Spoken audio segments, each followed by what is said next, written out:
ప్రకృతి అంటే మన చుట్టూ ఉండే పరిసరాలు. పచ్చని చెట్లతో ఉండే అడవులు తరిగిపోతున్నాయి. చెట్ల ఆధారంగా జీవించే జంతుజాలం బతకలేని పరిస్థితి వచ్చింది. చెట్లు లేక వానలు తగ్గాయి, నేల తరిగిపోతుంది. ప్రకృతిలోని భాగమైన మనిషి ప్రకృతిని దెబ్బతీస్తున్నాడు. పచ్చదనం వల్ల అనేక లాభాలున్నాయి. అవి చెట్లు చల్లని నీడనిస్తాయి, చక్కని గాలినిస్తాయి, బొగ్గు పులుసు వాయువును గ్రహిస్తాయి, ప్రాణవాయువును వెదజల్లుతాయి, పక్షులకు ఆధారం, బాటసారులకు మేలు చేయడం. కొన్ని వృక్షాలు ఔషధాలనిస్తాయి, వంటింటి సరుకులనిస్తాయి. కొన్ని చెట్ల ఆకులు క్రిమి సంహారకాలు. ఆకులు పశువులకు మంచి మేత, భూసారం పెంచుతాయి, వానలు కురిపిస్తాయి. అలాగే కాలుష్య నిరోధకాలు. అన్నిటికీ మించి చెట్లు కాలుష్యాన్ని నివారిస్తాయి. జనాభా పెరిగి పరిశ్రమలు, కర్మాగారాలు ఎక్కువై కాలుష్యం అనేక రకాలుగా వెర్రితలలు వేస్తుంది. మన నేల 3 రకాలుగా కలుషితం అవుతుంది. 1 గాలి కాలుష్యం, 2 జల కాలుష్యం, 3 శబ్ద కాలుష్యం. కొన్ని కర్మాగారాలు ఈ 3 రకాల కాలుష్యాలకు కారణమవుతున్నాయి. ఆ పరిశ్రమల నుంచి వ్యర్థ పదార్థాలు, మలిన రసాయనాలు వస్తున్నాయి. అవి సమీపంలోని కాలువల్లో కలిసి నీరు కలుషితమవుతుంది. చెట్లే లేకపోతే పచ్చదనం అనే మాటకు అర్థం లేదు. మనిషి ఆరోగ్యంగా ఉండాలంటే చెట్లు ఎంతైనా అవసరం. ఏ రకంగా చూసినా చెట్లు ప్రకృతి వనరులలో ప్రధానమైనవి. మానవ అవసరాలకు ఈ చెట్లు ఉపయోగపడుతున్నవి. చెట్లు నరికివేత కారణాలు. తన అవసరాల నిమిత్తం యథేచ్ఛగా చెట్లను నరికివేస్తున్నాడు. చెట్ల నరికివేతకు జనాభా పెరగడమే ప్రధాన కారణం. ఇంకా మరికొన్ని కారణాలున్నాయి. జనాభా పెరుగుదల, కర్మాగారాల స్థాపన, వంట చెరకు అవసరాలు, గృహ పరికరాలు, రహదారుల విస్తరణ, కలప వ్యాపారం, అడవి దొంగల స్వార్థం, సమస్యాత్మక భూములు. అన్ని రకాల భూములను నిరుపయోగంగా వదిలివేయకూడదు. చెట్లు పెంచితే పచ్చదనం మన భూమిని కాపాడుకున్న వారిమే అవుతాం. మన రాష్ట్రానికి సంబంధించిన సమస్యాత్మక భూముల జాబితా: ఆమ్ల భూములు, చౌడు భూములు, సున్నపు భూములు, గట్టిపడే చల్క భూములు. ఆమ్ల నేలలకు పనికొచ్చే చెట్లు: టేకు, శేషం, మాంజియా కలప నాణ్యమైనదిగా పేరొందింది. సున్నంతో కూడిన భూములకు అనువైన చెట్లు: గానుగ, దిరిశనం, గ్లైరిసిడియా, అవిశ మొదలగునవి. ఇక గట్టిపడే చల్క భూముల్లో విత్తనాలు మొలకెత్తే పరిస్థితి తక్కువ. ఇక్కడ చెట్ల పెంపకాన్ని చేపట్టి తేమ నిల్వ గుణాలను పెంచాలి. గట్టిగా ఉన్న ఈ భూములు చెట్ల వేర్ల వల్ల గుల్లగా మారుతాయి, తేమ నిల్వ శక్తి పెరుగుతుంది. ఈ చౌడు భూముల్ని బాగు చేయడం ఖర్చుతో కూడిన పని.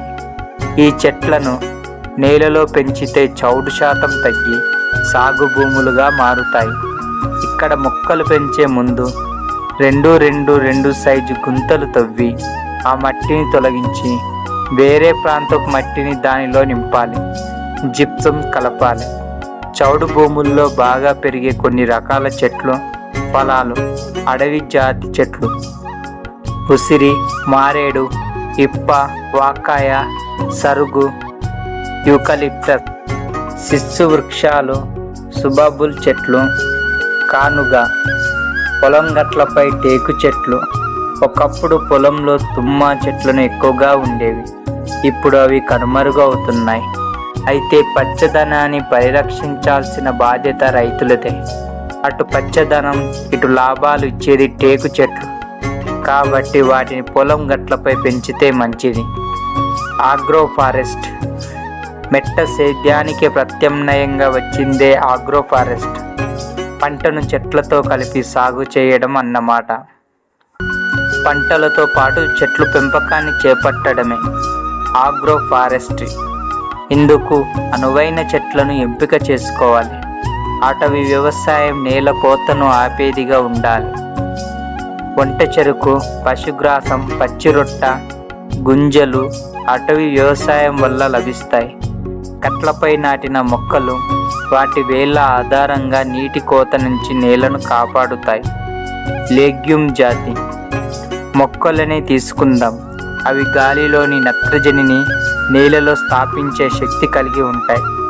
లెగ్యూమ్ జాతి చెట్లు ఆఫ్రికన్ తుమ్మ చెట్లు, సీసం, దిరిశన, అవిసె, సుబాబుల్ తుమ్మ, సరుగుడు, పోర్కియం, జమ్మి, నేల తంగేడు, గ్లైరిసిడియా, ఆస్ట్రేలియన్ తుమ్మ.